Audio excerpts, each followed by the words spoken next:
There's been a lot of talk about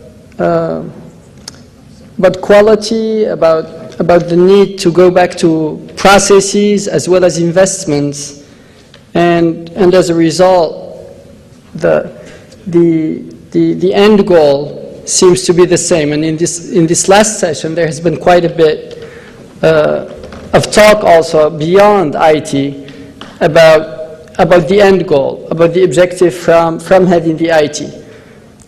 And a lot of this has reminded me of a diagram that the World Bank came out with a couple of years ago about excellence in education. I think it was Dr. Jamil Salmi from the World Bank saying that to have quality in education, you needed three main components. One is that you needed to have the talent, and there was some talk earlier also about this talent or brain drain and the need to keep talent in African countries and all of that. So you need talent in terms of students and faculty, and then you need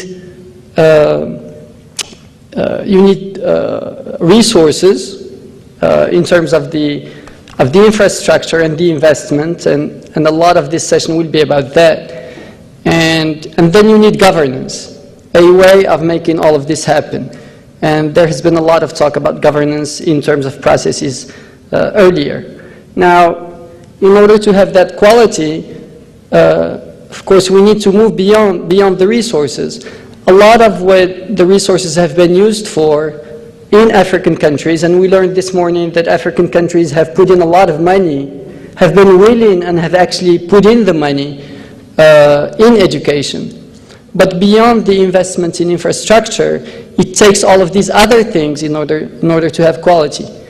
And as a result, in order to have good faculty and give them the right motivation and have the right governance and all of that, and do all of this in a sustainable manner in way of the funding, there is a need beyond the money for a business model. Ultimately, somebody pays for it.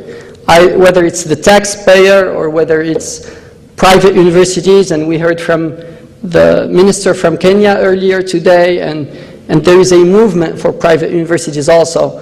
So this need of being able to offer good quality education in a sustainable financial mode has been more and more of a challenge, considering that today the money is there, but the quality is still to come.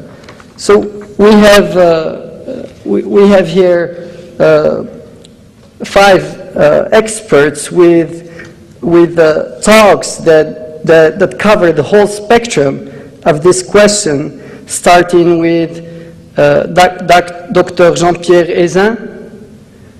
I hope I'm saying your last name right.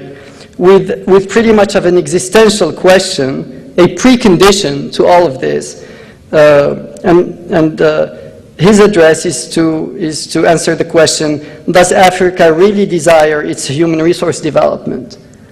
I hope that he has an answer and that it's more than just a question. Dr. Ezin, please, the floor is yours.